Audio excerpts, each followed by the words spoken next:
cœur de la vie locale, à Aix-les-Bains, Chambéry et autour du lac du Bourget. Radio Grand Lac. Comment ça va? Doc Bruno parle de votre santé sur Radio Grand Lac. Et bonjour à toutes et à tous, ce n'est pas encore Doc Bruno, il est tout prêt, il est là, mais on va quand même l'accueillir comme on le fait pour chaque nouvel animateur, chaque nouvelle émission. Bonjour ma complice amie Sandra. Salut mon JP, comment vas-tu? Ben, ça va bien et toi-même? Oh bah écoute, je vais bien, il fait beau, il fait chaud, Oui. L'été s'installe mais pas bien longtemps, donc on en profite parce qu'apparemment faut pas trop s'y attacher, on m'a dit. D'accord, voilà. Donc voilà. On a parlé du temps, le point météo avec Oui. Sandra, le point météo que l'on a eu quand même tout à l'heure avec Maxime et que l'on aura encore tout à l'heure à midi. Alors c'est un grand moment pour nous là. Oui, c'est toujours, je le dis Ouais. à chaque fois, puis toi aussi, on s'associe bien sûr, On s'associe, d'avoir là bien D'accord, sûr ok, à une nouvelle d'accord. émission dans la grille de programme. C'est toujours chouette parce qu'on atteint, je crois, à peu près les 35 Ah oui, émissions bon, en direct on doit les dans dépasser. ce grand bain de la vie locale. Ça Et n'arrête aujourd'hui, on accueille Bruno qui va présenter une émission dans le domaine de la santé. Et ça, c'est un domaine qu'on n'avait pas. On a beaucoup de bien-être Oui, et tout. c'est vrai. De médecine, on va voilà, dire un peu plus naturelle, un peu plus naturel pour alternative, on prendre va soin de dire. soi, Voilà. mais on n'avait pas encore la santé. Exactement. Et ça y est, c'est fait. Ça y est, on a rencontré le Doc Bruno. Le Doc Bruno. Il est là, donc, en il chair est- et en os, dans il les est- studios de Radio Grand Lac. Il est médecin, il est docteur. Puis alors cette émission, elle s'appelle Comment ça va? Comment ça va? Parce que c'est Comme la si, phrase. comme si, comme ça. Tu ne comprends rien à la bourre. Tout à fait. Parce qu'en fait, c'est la question que on utilise tout quand on se rencontre et tout. Bah comment ça va? Oui. Voilà, hein, pour parler Tout de simplement. la santé. Donc Bonjour, docteur Bruno.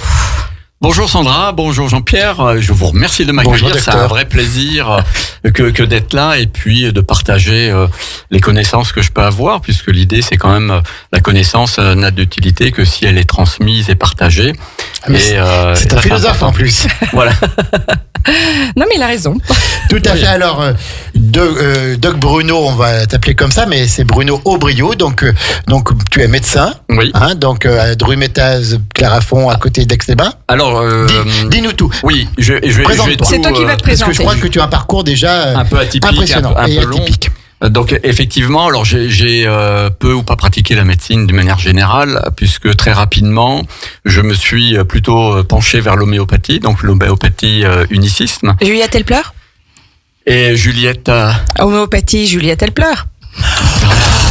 Oh là là. Il Mesdames fallait et que je messieurs, fasse ma petite blagounette du Mesdames matin. et messieurs, je Ah, m'excuse personnellement. Et toute Mais l'équipe Bruno de Radio Grand Lac adore n'est pour l'humour, rien. donc, Regardez bien oui, sûr.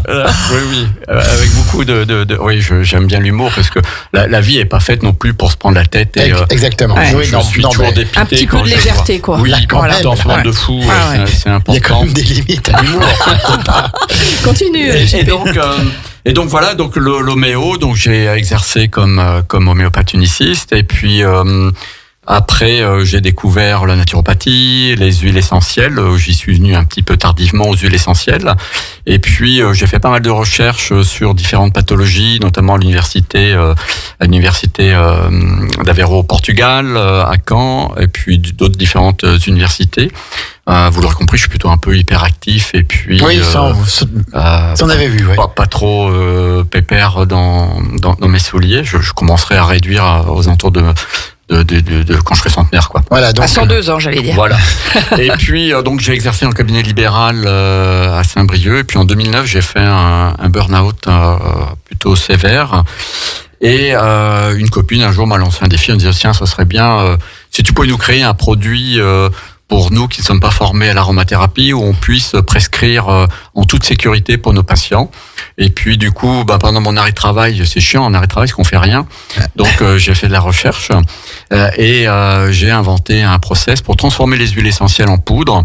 La poudre, on la met en gélule, ce qui permet de sécuriser la prise des huiles essentielles. C'est que dans une gélule, on a toujours le même dosage d'huile essentielle. Et puis pour le patient, c'est facile parce que on lui dit tu prends une gélule, 2 gélules, 3 gélules. Donc on est Oui, il n'y a pas de risque de surdosage. il n'y a pas de risque de surdosage parce que certaines huiles essentielles sont plutôt très toxiques, peuvent même être mortelles. Alors l'inconvénient quand c'est les huiles essentielles mortelles, c'est qu'à l'autopsie ça se voit. Donc bon, pour belle maman, c'est pour l'idéal, quoi. Donc voilà. Donc du coup, en 2010 est né un premier laboratoire que j'ai créé sur le concept.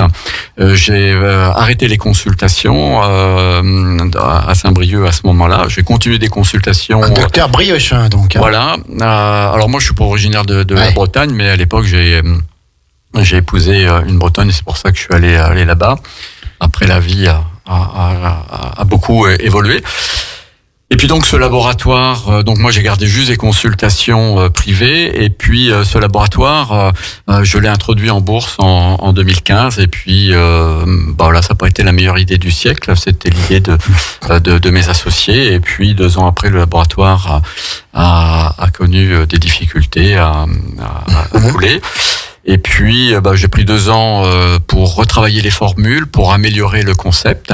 Et puis, Nutrazur est né à ce moment-là sur un nouveau concept avec l'utilisation des huiles essentielles chaudes en poudre, mais en utilisant la poudre de coquille d'huître, puisque Sandra ou Jean-Pierre, vous mangez peut-être des huîtres le dimanche, mais dans les huîtres, ce qu'il y a de plus intéressant, c'est la coquille. C'est la coquille, tout à fait. Donc, c'est le nacre, c'est tout ça. C'est le riche en carbonate de calcium. C'est celle qui a le plus de nutriments, enfin je sais pas.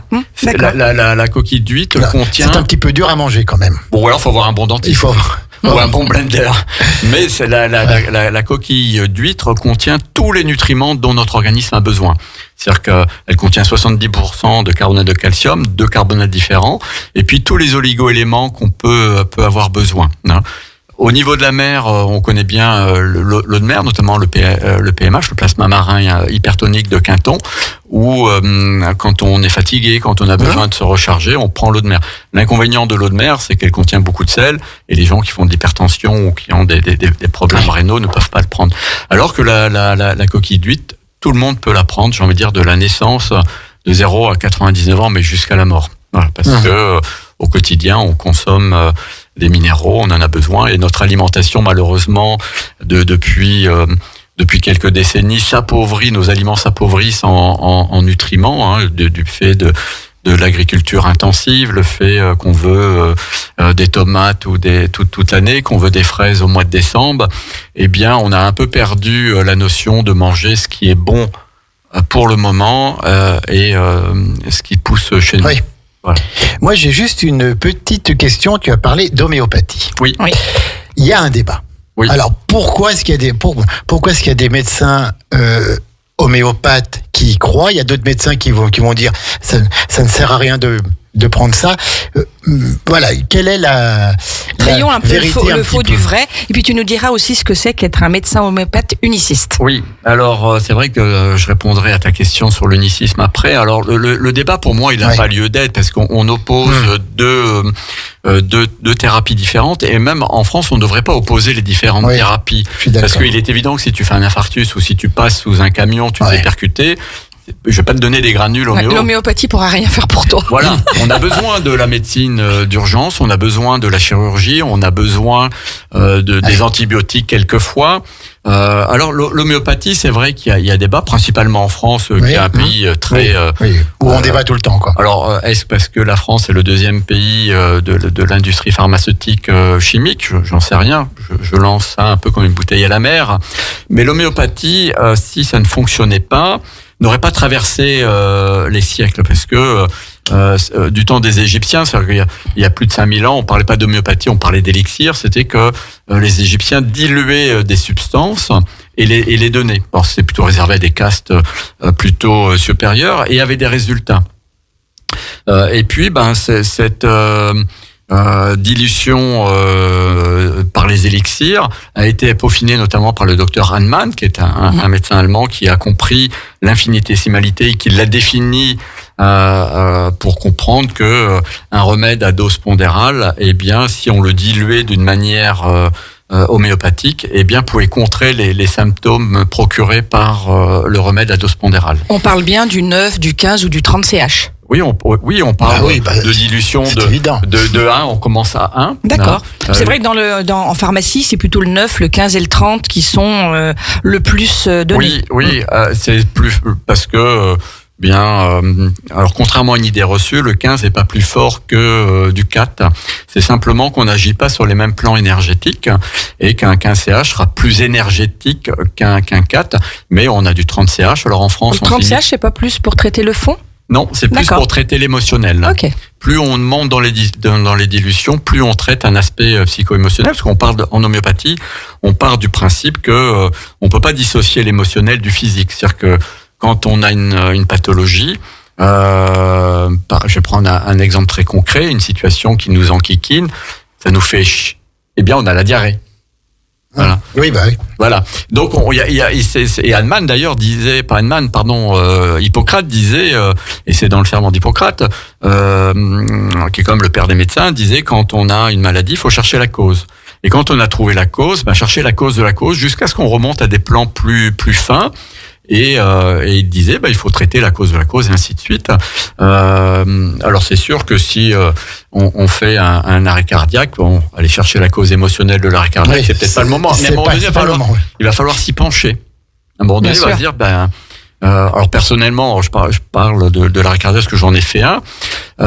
Mais après, une fois réanimé, une fois opéré, etc., je me suis dit, pourquoi tu as fait un arrêt cardiaque? Donne-y du sens, parce que si tu lui donnes pas du sens, bien, ok, on a réparé la mécanique, mais dans ma tête, alors on est nombreux dans ma tête, pas aussi nombreux que Sandra a priori, mais voilà, c'était bien que je puisse y donner du sens pour comprendre. Et en homéopathie, on travaille comme ça.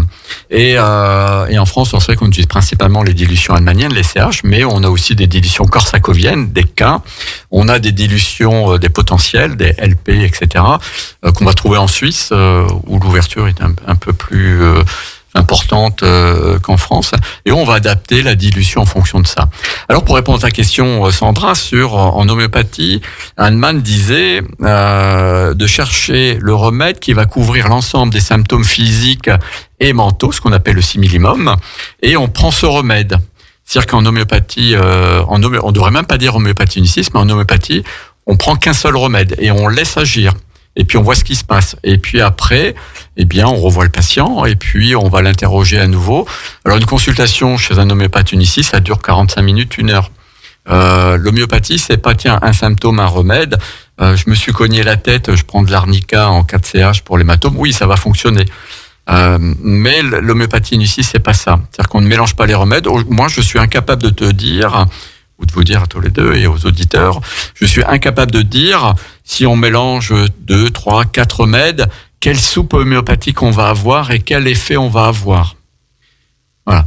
Alors en France, on a, mais pas qu'en France, on a des homéopathies, des pluridisciplinaires, c'est pas des pluristes qui vont donner un remède, un symptôme, un remède, et ce qui fait que les patients peuvent sortir avec une ordonnance. Avec 15 tubes, quoi. Avec 15 tubes. Ouais. Moi, j'ai eu des patients qui me disaient, j'ai vu tel homéopathe, il m'a donné, à 9h tel granule, à 10h tel granule. Je me dis, moi, ça me casse les pieds. Et le matin, quand je me lève, je mets tout dans la main, et hop, je prends tout d'un coup. Et il ne faut pas. Et il ne faut pas. Bien sûr. C'est sous la langue. C'est sous la langue. Et puis, c'est un remède, et puis on laisse agir.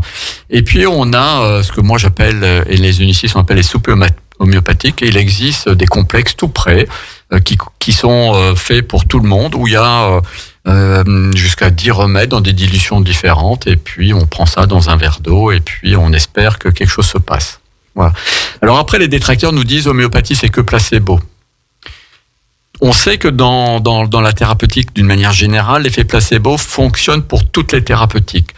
Qui n'a pas vécu l'expérience d'être malade, mal foutu, enfin même un simple rhume, une simple grippe ou une laryngite, va chez le médecin a posé un diagnostic, a donné une ordonnance et on se sent mieux. Oui, c'est l'effet placebo. Bien sûr. Oui, tout à fait. Et j'ai envie de dire que, quelle que soit la thérapeutique, s'il y a de l'effet placebo, c'est bien pour le patient.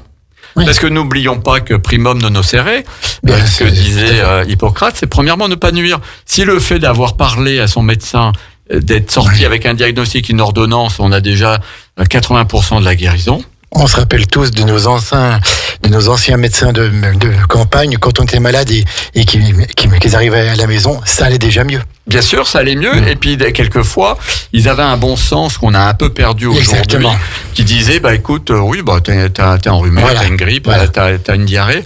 eh ben tu te mets à la diète là pendant 2 jours, et puis tu restes au lit, dans 2 jours ça va aller, quoi. Vous gardez la chambre. Voilà. Et ça, maintenant, on l'a perdu parce qu'il y a docteur Google qui donne des symptômes, et généralement, c'est toujours ce qu'il y a de pire.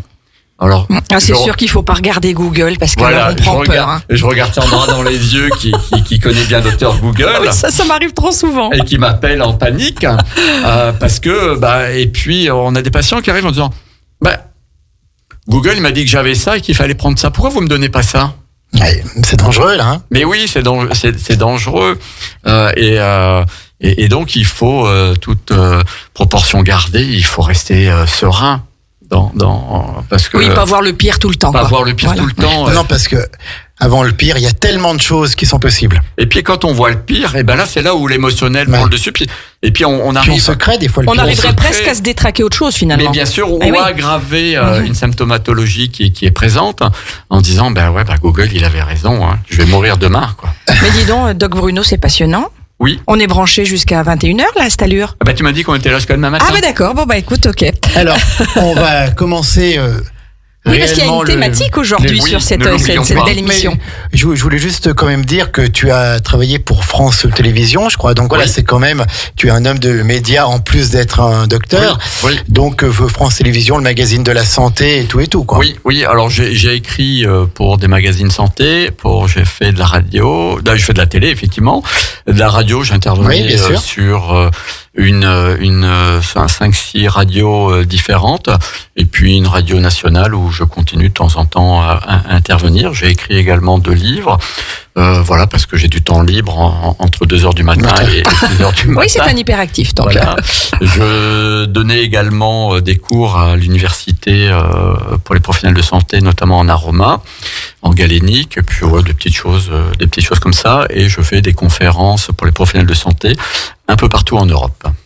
Merci. Donc, Doc Bruno, c'était l'introduction un petit peu complète. Tu veux déjà faire une pause, Ouais, JP. tout à fait, on va faire Mais une par pause. contre, on va peut-être annoncer la thématique de l'émission, ce qu'on va aborder après d'accord. la pause, qui est quand même fondamental, puisque c'est une question sur l'équilibre acido-basique, et qui est donc la balance entre le taux d'acidité, tu me diras si je me trompe, et le taux d'alcalinité qu'on a dans le corps et qui peut être régulé par l'alimentation.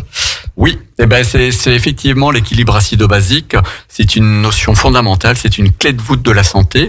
Et d'ailleurs, sur ce concept d'équilibre acido-basique, un médecin allemand a été nobelisé en 1931 sur ses travaux. Et j'en parlerai peut-être tout à l'heure si on a le temps dans cette journée d'intervention.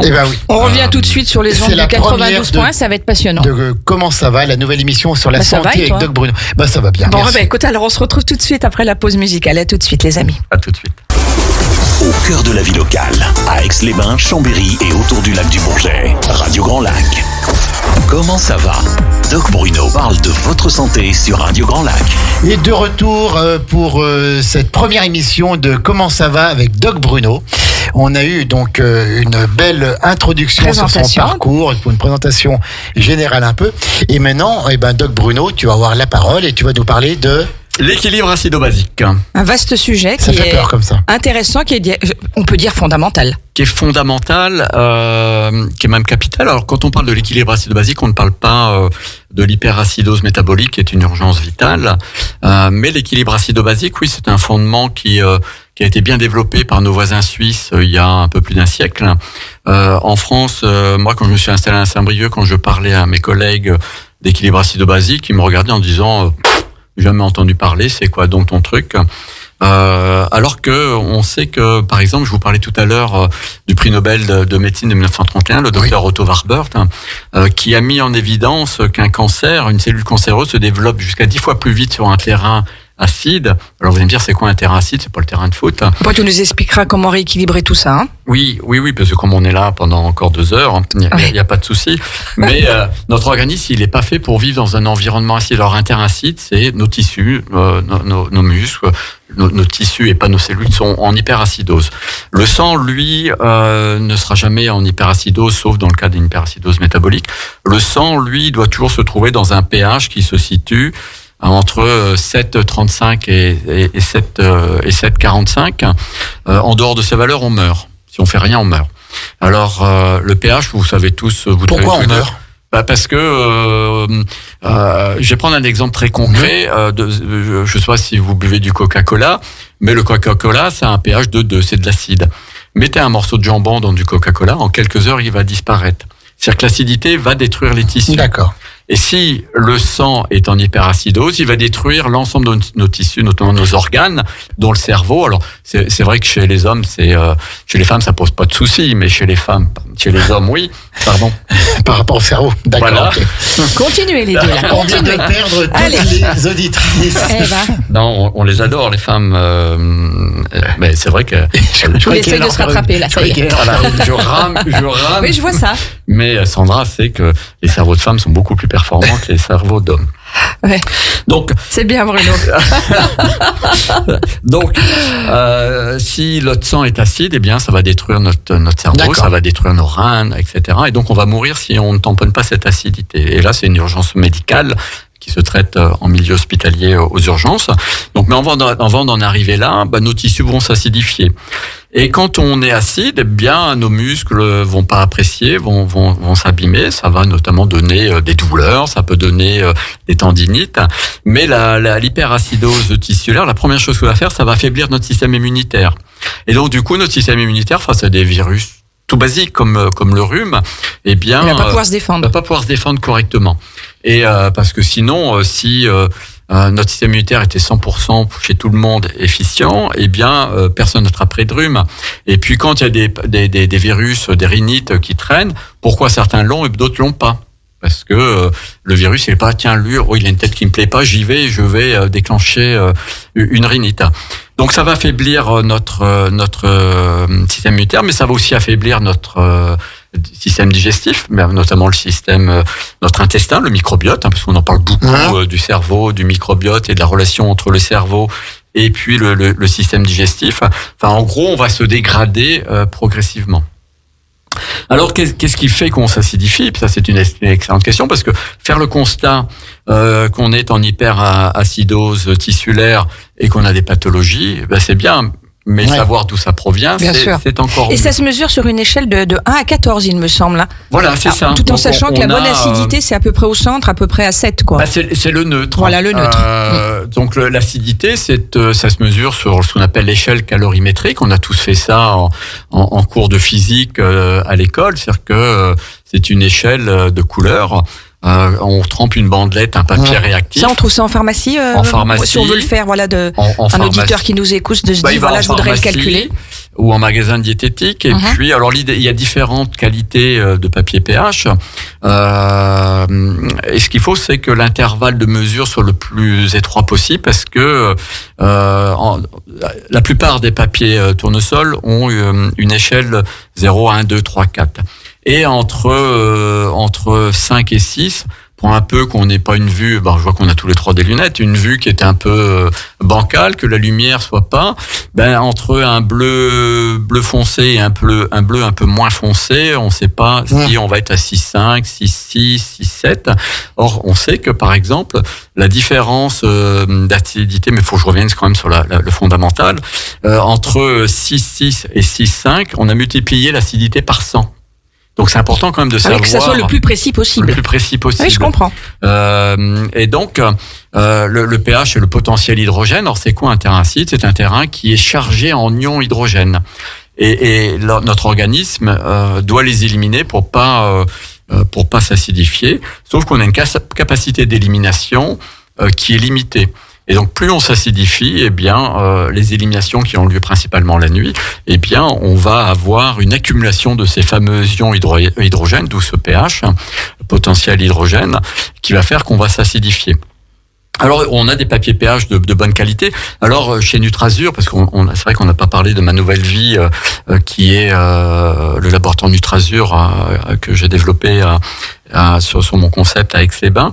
On vend du papier pH, et là, on a du papier pH avec des intervalles, mais il n'y a pas que le nôtre, il y a des papiers pH avec des intervalles de 0,2, et puis on va mesurer tout simplement nos urines. C'est relativement simple, ça coûte rien, c'est pas la peine d'aller dans un laboratoire pour le faire. Eh bien, on va contrôler nos urines 3 fois par jour, parce que Tu veux dire qu'il évolue tout le long de la journée? Au fil de la journée. Et par rapport à ce qu'on mange aussi, certainement. Ce que l'on mange et ce que l'on vit. Parce que l'hyperacidité, elle est liée pour 70% au stress et pour 30% à l'alimentation. Donc, on se rend compte que l'alimentation, c'est quand même pour un tiers. L'alimentation, on va y revenir, elle est importante, mais pas que. Et elle est importante aussi parce que moi, j'ai eu des patients qui me disaient « c'est pas la peine de regarder l'alimentation, je mange bio ». Bio ne veut pas dire qu'on mange sainement. Parce qu'il y a de l'alcool bio, il y a du chocolat bio, il y a de la charcuterie bio, il y a des sucreries bio, etc. Et donc, ce qui est important, c'est plutôt l'équilibre alimentaire. Et moi, je préfère qu'un patient mange équilibré avec des produits locaux où l'agriculteur a pas mis trop ou pas une agriculture raisonnée et pas forcément bio, que de manger systématiquement bio et de manger des produits. Enfin voilà, je bois, si vous buvez une bouteille de vin ou deux par jour à la boîte bio, à un moment donné, le foie, il va pas aimer quand même. Donc voilà. Mais le stress, c'est fondamental parce qu'un terrain bio, pour éliminer ces ions hydrogène, notre organisme va mettre ce qu'on appelle des systèmes tampons en place pour éliminer ces ions hydrogène par la voie glomérulaire, la voie urinaire, pardon. Faut pas que je dise des gros mots, faut m'arrêter, hein. Je dis des gros mots. Et ça, quand on est stressé, on consomme beaucoup plus de calcium, de magnésium, et donc à un moment donné, on va avoir un organisme qui est carencé en minéraux, et c'est ça intéressant parce que notre organisme, nos réserves alcalines sont à plat, et l'organisme, il va aller piocher dans la matrice osseuse, et là, on va voir apparaître de l'ostéoporose, et ainsi de suite, et l'organisme se dégrade de plus en plus. Donc la gestion du stress est fondamentale et c'est pour ça qu'on va contrôler 3 fois par jour et pas qu'une journée nos urines parce que à supposer là on est bien, on est relax, on est dans un environnement fantastique dans la meilleure des radios, mais s'il y a 10 pitbulls... Tu peux le redire encore une fois? Alors, je vais le redire... Ah oui, c'est un billet de 500 €. Voilà, on est dans la meilleure des radios. Enfin, vraiment, on travaille dans un esprit bon enfant. JP, enlève-lui le couteau que tu lui as mis sous la gorge, s'il te plaît. Je dirais tout ce que vous voulez. Dans un esprit bon enfant, etc. Mais s'il y a 10 pitbulls qui n'ont pas mangé depuis une semaine qui arrivent, on va déjà être moins détendu. Et alors moi je vous laisse avec les 10 pitbulls, je m'enferme dans une pièce parce qu'après vous aurez besoin de secours médicaux, je suis obligé de rester intègre. Mais donc si on a réussi à éliminer les pitbulls, si dans 2 heures on contrôle nos urines, évidemment qu'elles vont être acides parce qu'on aura eu un tel coup de stress qu'on aura mobilisé notre réserve alcaline et qu'on sera plus dans la capacité de gérer le stress. Mais demain matin, nos urines vont, puisqu'on est détendu, etc., demain matin, on va redevenir acide. Alors, le schéma idéal, si on n'a pas les 10 pitbulls, c'est le matin, nos urines, elles sont acides, ce qui est normal, puisque c'est pendant la nuit qu'on élimine nos acides et la plupart de nos déchets. Donc, on ne contrôle pas les premières urines du matin, mais les deuxièmes. Tu veux dire que même si on mange un peu différemment le soir, ça va pas modifier fondamentalement. D'accord. Puisque la nuit va être vraiment pour éliminer nos acides. Donc le matin, elles sont un peu acides. La valeur normale, c'est aux alentours de 6,6. Et puis, on a pris un petit déjeuner équilibré, détendu, relax. On va au travail, la matinée se passe bien, il n'y a pas de conflit, il y a personne qui est venu vous casser les pieds. Et avant le repas du midi, parce qu'on contrôle avant de manger, oui. Là, on va se rapprocher des 6,8, 6,9, en sachant qu'on n'a pas grignoté dans la matinée. Et puis voilà, un repas pris dans le calme. Je précise que le moment du repas n'est pas le moment où on règle les conflits. C'est pas le moment. Ah non, tout à fait. Parce que de toute façon, quoi que vous allez manger, si c'est dans le conflit, même si c'est des carottes râpées, elles passeront pas bien. Et puis, l'après-midi, on retourne au travail, on est bien, on est détendu, il fait beau, la vue est belle. Et puis voilà, le soir, avant le repas du soir, on est à 7. Voilà. Sauf que dans la vraie vie, c'est un petit peu différent. On se lève le matin, on est plutôt à 6,4, 6,5, pour les gens qui ont une vie à peu près équilibrée. Et puis dans la matinée, pour la plupart des gens qui travaillent, se sont stressés sur la route, se sont fait engueuler par des clients, par leur manager, leur boss, etc. Et donc se sont acidifiés. Puis le repas du midi, comme ils ont pris du retard, ils mangent sur le pouce un sandwich vite fait, pas du tout équilibré avec un coca ou un soda où on consommait du sucre dans la matinée, ce qui fait que avant le repas du midi, ils vont plutôt être à 6,2. Et là, on est quand même dans des zones qui sont critiques pour notre organisme. Et puis, l'après-midi, se sont repris une avoinée par des clients, managers, etc. Et puis, le soir, ils sont à 6. Et l'organisme, il crie au secours. Voilà. Il crie au secours parce que il peut pas supporter ça. Et ça, c'est j'ai envie de dire, c'est 100% de la population qui est dans cette situation. Y compris les gens qui vivent dans des régions aussi extraordinaires qu'Aix-les-Bains, où on a une vue sur la montagne, il fait beau, etc. Et c'est difficile parce que on allume des médias classiques. Et là, c'est que des informations. Oui, c'est totalement anxiogène. C'est très anxiogène. On ne parle que de conflits, on ne parle jamais dans les journaux télévisés et des radios comme BFM, comme CNews, etc. ne rapportent, c'est leur fond de commerce, que des guerres, que des drames, etc. Et ce qui fait que les gens sont dans une situation de tension permanente. Oui. Il faut écouter Radio Grand Lac, parce que notre ADN, c'est la joie, c'est la bonne humeur. Et effectivement, comme dit JP très bien, on annonce plus les mariages que les enterrements. Donc c'est toujours mieux. Les naissances aussi. Oui, les naissances. Les naissances, les mariages, et très peu pour le reste. Et il y a plein de belles choses sur Terre et dans notre environnement. C'est même pas la peine c'est pas nécessaire de toujours penser, de rêver, un jour je ferai ci, j'irai à tel endroit parce qu'il y a du soleil, des cocotiers. Mais profitons de ce qui nous environne, profitons des gens qu'on aime, profitons plutôt que de courir après une chimère qui peut-être n'arrivera pas. Et profitons de ces moments et vivons ici et maintenant, j'ai envie de dire. Oui, depuis que l'homme est apparu sur Terre, il y a toujours eu des guerres, des conflits. Les hommes de Cro-Magnon s'entretuaient pour préserver la nourriture, etc.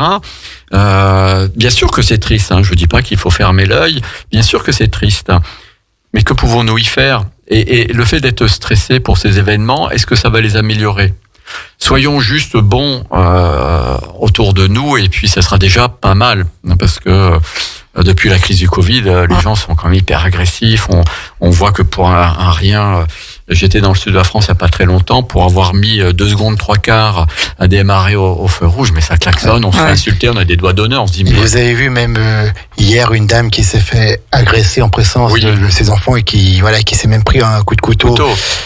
En voiture, faites gaffe, même si on vous fait une queue de poisson et tout, ne répondez pas, il faut mieux passer pour un con et puis être toujours en vie parce que l'être humain il fait peur parfois. Mais j'ai l'impression que l'être humain devient animal et que c'est son cerveau limbique qu'il a un peu oublié le cerveau de la logique, du raisonnement, du respect, etc. Et là où c'est dramatique, c'est quand on voit dans les médias que ce sont des adolescents, parce que qu'est-ce que ça va donner ? Donc restons positifs. Alors déjà, la première gestion du stress, c'est de couper tous ces médias et puis d'écouter uniquement Radio Grand Lac. Voilà, tout à fait, sur le 92 points. Merci pour le deuxième billet, Sandra. Revenons sur l'équilibre acido-basique, parce que tout ce qu'on dit, c'est passionnant. Mais on va essayer de recadrer un petit peu et de parler peut-être, Doc Bruno, si tu le veux bien, des signes un petit peu ou des symptômes courants d'un déséquilibre acido-basique et comment on fait un petit peu pour le diagnostiquer. Alors tu me dis si je veux bien, si je veux pas, on fait comment ? Écoute, je pense que tu vas bien vouloir. Oui, effectivement, tu as raison. Des signes, il y en a, et on peut, avec l'expérience, juste en regardant la personne, je peux te dire si la personne est assise ou pas. JP, il est quoi ? Il est formidable. Ah oui, ça on le savait. Vous pouvez le dire encore une fois. Oui, voilà. Alors déjà, un signe qui est très simple. Alors, on parlait des tests de pH urinaire, c'est ce qu'il y a de plus fiable et de plus factuel, parce que on parlait de l'homéopathie, mais il y a des gens qui disent oui, mais non, ça c'est pas scientifiquement prouvé. Alors que si on fait pipi sur du papier réactif, si le papier il dit que t'es à 6,2, c'est 6,2 quoi. C'est pas du vent. Alors, un des signes très, très caractéristiques, et on peut voir, c'est les points blancs sur les ongles. C'est-à-dire que si vous avez des points blancs sur les ongles, c'est un signe d'hyperacidité. D'accord. Voilà. Si vous avez une peau qui est un peu sèche, un peu rêche, avec des éruptions, alors je parle pas de l'eczéma, ou bien que l'eczéma est en lien avec l'hyperacidose tissulaire, mais une peau un peu sèche, un peu qui desquame facilement, eh bien, c'est un signe. Les cheveux qui sont cassants, qui tiennent pas, qui tombent éventuellement, parce que la pelade, c'est un signe d'hyper stress. Hein. C'est des choses que je connais bien. Voilà, vous avez ça. Une digestion difficile avec des ballonnements. Alors, on va sur un détail très simple. Quand vous avez la zone anale qui vous démange, c'est-à-dire que vous endormez le soir avec les doigts qui sentent rien, qui sentent le savon et qui sentent autre chose le matin, eh bien, s'il n'y a pas d'hémorroïdes, s'il n'y a pas... Ami de la poésie, bonsoir. Bonsoir, mais ça fait partie. Alors c'est vrai que mes patients sont surpris quand je leur pose des questions sur le caca pipi, mais ça nous donne des indications fondamentales. Mais au départ, comment ça va? C'est comment ça va à la selle. Hein, à la selle, bien sûr. C'était ça au départ. Hein. Bien sûr. Et les anciens médecins de famille dont tu parlais tout à l'heure s'intéressaient à la couleur des selles, s'intéressaient à l'état des urines, la couleur, l'odeur, et regarder ces selles quand on va à la selle, ça donne des indications précieuses. Et donc, si on a des démangeaisons le matin alors qu'on n'a pas d'hémorroïdes, qu'on n'a pas de parasites, eh bien, c'est simplement parce que nos selles sont acides alors qu'elles ne doivent pas l'être. C'est-à-dire quand le bol fécal quitte l'estomac, il est hyperacidose, mais au fur et à mesure de sa progression dans l'intestin grêle et dans le côlon, il se basifie. Et il doit arriver neutre. Et comme la muqueuse anale, périanale est hypersensible, eh bien, si les selles sont acides, ça va créer des irritations. Et qui dit irritation, dit gratte-gratte. Démangeaison. D'où le doigt le matin. Donc ça, c'est un signe pipi caca, mais qui est quand même un signe important d'hyperacidité. Voilà, vous avez... alors après, ça va se dégrader de plus en plus. Mais si vous avez ce que moi j'appelle la malfoutose, c'est-à-dire que dès qu'il y a un rhume, vous l'attrapez, dès qu'il y a une gastro, vous l'attrapez, dès qu'il y a ça veut dire que votre système immunitaire, il est déficient. Et ça veut dire que l'équilibre n'est pas bon. L'équilibre n'est pas bon. Non, voilà. Si vous avez des aftes, par exemple, parce que les gens disent oui, moi je mange pas de noix parce que dès que j'en mange, ou du fromage ou ce genre de choses. Voilà, simplement parce que on a aussi le pH buccal qui est important et qui lui est très fragile et très sensible à l'hyperacidité. Et quand on mange des noix sans avoir enlevé la peau, parce que la peau contient beaucoup d'acide phytique, c'est là où on fait sauter la banque au niveau de l'hyperacidose. Et si on a une petite blessure dans la bouche, eh bien ça va donner des aftes. Alors concrètement, avoir un équilibre acido-basique, j'allais presque dire que c'est impossible, dans la mesure... Oui, c'est compliqué dans la mesure où on traverse, aujourd'hui tout va bien, demain on est stressé, après-demain à nouveau on va mieux, et donc en fait ça fait un peu le yo-yo, quoi. Oui, ça fait le yo-yo, mais on peut fort heureusement améliorer ça, améliorer par l'alimentation. Ça, c'est vraiment quelque chose de simple à mettre en place, et d'ailleurs... J'en profite pour qu'est-ce qu'il faut manger et qu'est-ce qu'il faut éviter finalement. Voilà, et j'en profite pour dire que ce sera le thème de la prochaine émission. Soyez patients, parce que je regarde l'heure, il nous reste encore beaucoup de temps. Mais ça, c'est important. Mais la gestion du stress, elle est fondamentale. Et là, chacun doit trouver la technique qui lui convient. Ça peut être de la sophro, du yoga, de la méditation, de l'acupuncture, ça peut être de la musique, ça peut être faire de la peinture. Ce qu'il est important, c'est que de déconnecter le mental, parce qu'on est quand même, parce que là je vois Jean-Pierre qui est sur son smartphone, mais ça ce sont ça c'est anxiogène parce qu'on déconnecte pas. Je te taquine, mais je suis le premier le matin quand j'ouvre les yeux. La première chose que je fais, je regarde mon téléphone. La dernière chose que je fais le soir, c'est je regarde mon smartphone parce que on sait jamais s'il y a un mail qui vient de la planète Mars et qui est important de répondre parce que un martien veut communiquer avec moi. Mais comment faisait-on avant? Oui. Comment faisait-on avant? Déconnecter un petit peu des réseaux sociaux de temps en temps, ça fait tellement de bien. Sauf de la page de Radio Grand Lac. Voilà, et tout puis à fait. de Nutrazur, bien évidemment.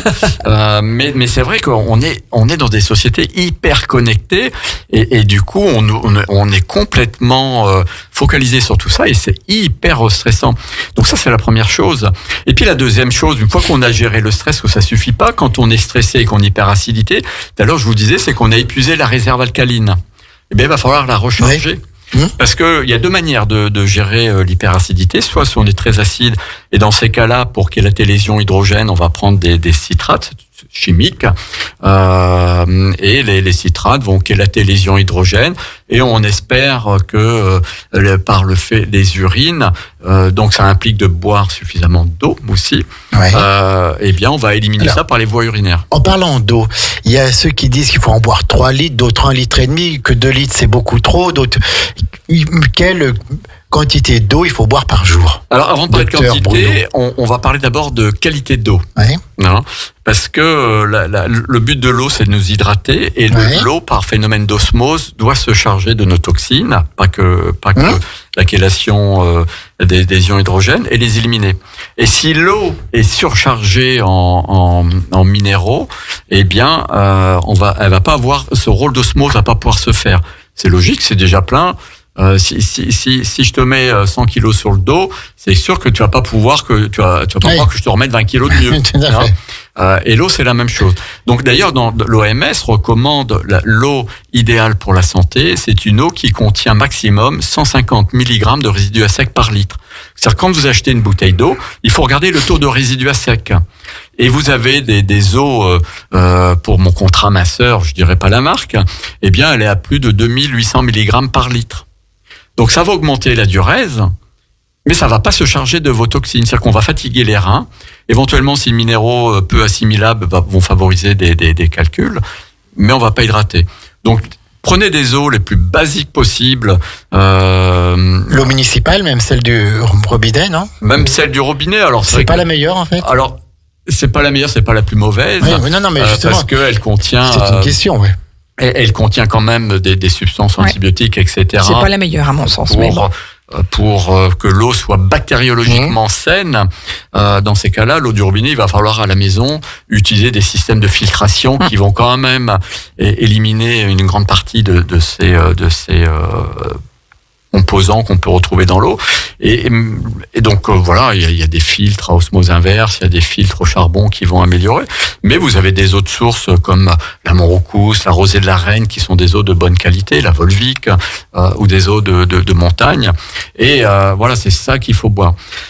Et on essaye de boire toute la journée parce que, tiens, là, le doc, il m'a dit qu'il faut boire 1,5 litre d'eau par jour. Donc, moi, je fais ça le matin, je me lève, je m'enfile mon 1,5 litre, et puis comme ça, je suis tranquille de la journée. Non. Et la quantité, elle va être proportionnelle aussi à l'activité que tu vas avoir dans la journée, à la chaleur. Parce qu'il est évident, on estime qu'un organisme perd à peu près 3 litres d'eau par jour. Entre les urines, la perspiration, la respiration. Et donc, on considère qu'à peu près l'alimentation équilibrée va nous amener à peu près 1,5 litre. Parce qu'un légume, un fruit, c'est un apport hydrique. Et donc, il va falloir compenser le 1,5 litre. C'est pour ça que la moyenne, c'est à peu près 1,5 litre par jour. Mais il est évident que si toute la journée, tu coupes du bois à la hache, dans la forêt, que tu transpires énormément, ou qu'il fait 40 degrés, tu transpires énormément, il va falloir augmenter ces quantités d'eau, quoi. Donc, on considère quand même un repère très simple à avoir, c'est que si vos urines sont excessivement odorantes et concentrées et colorées, c'est que la quantité d'eau n'est pas suffisante. Si dans la journée vous avez des sensations de soif, c'est que déjà vous êtes déshydraté d'1,5 litre. La sensation de soif, elle intervient à ce moment-là. Donc, on doit boire sans soif. Le doc, il m'a dit, alors du coup, j'attaque fort. Donc, on doit boire régulièrement par petites gorgées, tout au long de la journée. Si on fait du sport, eh bien, on va adapter aussi l'hydratation. Donc, en moyenne, c'est entre 1,5 litre et 2 litres. Voilà. Merci, Doc Bruno. Donc voilà, ça c'est important. Et donc de boire suffisamment pour éliminer. Et donc ces citrates dont je parlais, qui sont des produits chimiques qui ne vont pas, qui vont éliminer les ions hydrogène. Et encore, c'est une liaison qui est chimiquement instable. Avec le risque des citrates, c'est que on peut avoir un relargage en local et créer une grosse inflammation. Donc la meilleure chose pour améliorer l'équilibre acido-basique, ce sont des carbonates de calcium. Et le meilleur aliment pour ça, je vous le donne en 1000. Qu'est-ce qu'il faudrait manger pour Sandra, elle doit savoir ça. Non, non, même pas. La coquille d'huître. Oui, tu l'as dit tout à l'heure. Je l'ai dit tout à l'heure, on était peut-être hors antenne quand je l'ai dit. Non, En antenne. On était bien. Moi je commence à vieillir, j'ai des troubles cognitifs. Et donc, la coquille d'huître a cet avantage, c'est qu'elle va pas chélater les ions hydrogène, parce que la chélation des ions hydrogène, c'est un peu un traitement symptomatique. Alors que la coquille d'huître, en amenant des carbonates de calcium, eh bien, elle va recharger notre réserve alcaline et notre organisme, il va pouvoir retrouver son autonomie en remettant en route ses systèmes tampons et éliminer nos acides, etc. Alors donc concrètement, pour les auditeurs qui nous écoutent, quel aliment il faut privilégier et quel aliment il faut éviter? Alors, il y a hormis cette coquille d'huître, oui, bien sûr. Alors, la coquille d'huître, j'ai envie de dire qu'on devrait tous en consommer matin et soir régulièrement, parce que comme tu disais, Sandra, c'est difficile cette société. Mais bien évidemment, après, par exemple, il y a des règles d'hygiène toutes simples. On mange pas de fruits frais à la fin du repas, parce que ce qu'il faut faire attention, c'est entre la notion d'acide au niveau du goût du fruit et la réaction acidifiante de l'aliment. Donc un fruit, c'est plutôt en milieu d'après-midi ou en dehors des repas? En dehors des repas. D'accord. Et plutôt vers 16 heures, parce qu'on sait que la vitamine C, dans la chronobiologie, va plutôt être assimilée entre 16 et 17 heures. On va éviter, bien sûr, de consommer de l'alcool, par exemple, parce que l'alcool... ça conserve que les cornichons. À consommer avec modération. À consommer avec modération, parce que l'organisme, il va devoir mettre en œuvre des Encore des faut-il systèmes. connaître modération. Modération, oui, il est à côté là. D'accord. Il attend. Il arrive. Mais effectivement, ça peut être aussi un aliment qui est très acidifiant, c'est le sucre, parce que pendant des années, on nous a bassiné la tête en disant il faut faire attention au gras, il faut faire attention au gras, il faut faire attention au gras. Mais le sucre, c'est une plaie, parce qu'on trouve du sucre partout, du sucre raffiné, et la gestion du sucre par notre organisme va créer de l'hyperacidité. Donc, les aliments à privilégier, ce sont les fruits et les légumes. Alors, il faut savoir leur donner une grande part dans notre alimentation.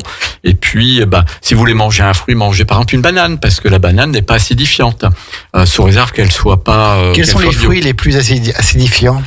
Les plus acidifiants, si vous mettez le citron, par exemple, les agrumes, si vous mettez sur des amidons la bombe d'acidité, c'est de manger du riz, du poisson, et puis de mettre du citron dessus. Et cependant, on dit donc ça, c'est pas bien. Ça fait digérer. Oui, le citron va aider la digestion, sous réserve que le citron soit pris. Par exemple, si vous prenez un verre d'eau à température ambiante, avec du citron et un peu de miel, c'est très bénéfique pour la santé.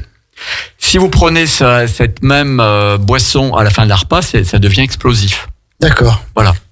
Et le citron, on ne doit pas le prendre le matin. Mais par contre, un citron chaud l'après-midi. Ceux qui disent il faut boire du citron le matin avec l'eau ambiante. Dans une eau tiède, par exemple. Oui. Alors, on dit plein de bêtises, il y a plein de croyances. Le problème de l'alimentation, et c'est très difficile, parce qu'il y a beaucoup de croyances, il y a beaucoup de on dit des choses qui circulent. Oui, tout à fait. Puis que l'on prend pour vérité, quoi. Pour vérité, et puis qui ont été déformées au fil du temps, parce que chacun y va de sa petite idée, quoi.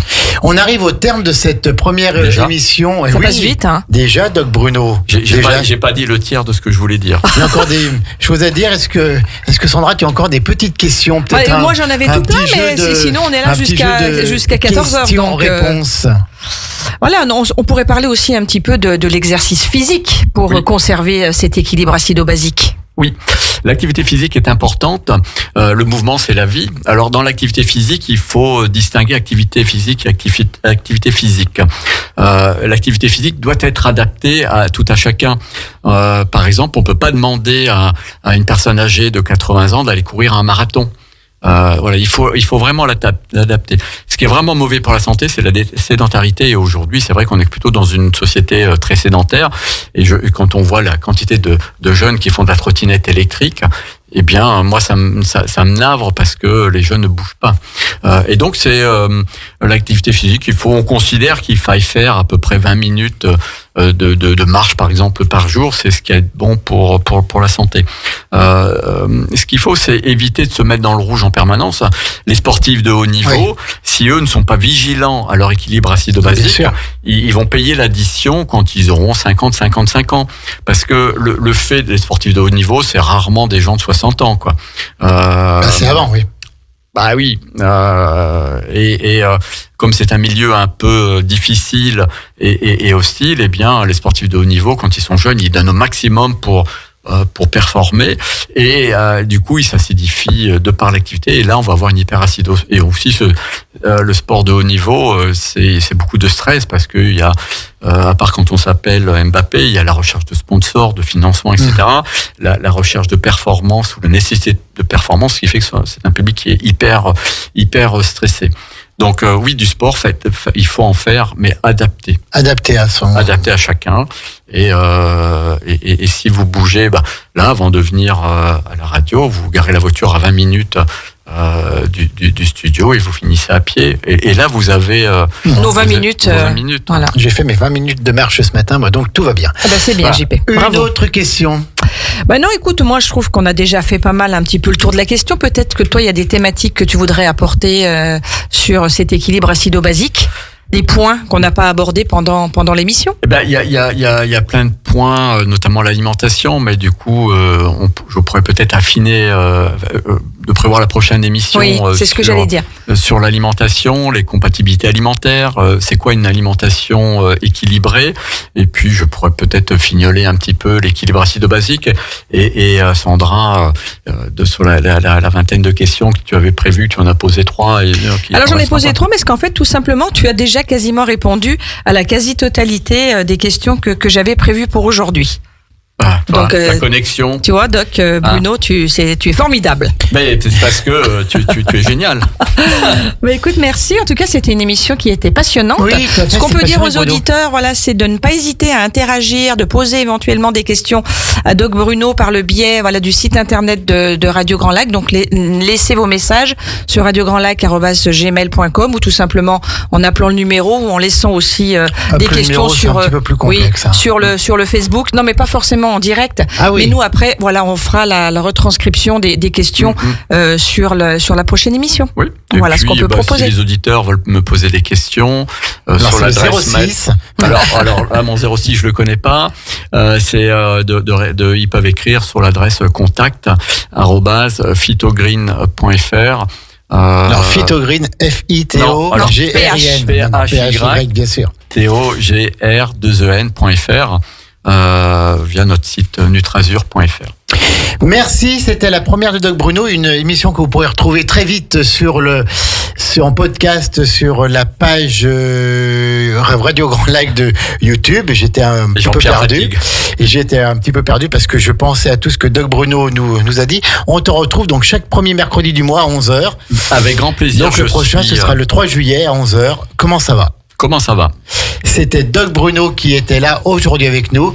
Et donc, Sandra, maintenant... on va retrouver Anaïs. Il y a Maxime d'abord. Il y a Maxime, bien sûr, pour le journal local. Et puis, on retrouve la belle Anaïs avec Destination Bien-être à 13h. On continue un petit peu dans cet univers, mais un peu moins médical concernant l'émission d'Anaïs. À bientôt. Doc Bruno, c'était un bonheur de faire cette émission avec toi. Bye bye, passez une bonne journée à l'écoute de Radio Grand Lac, le grand bain de la vie locale. Radio Grand Lac.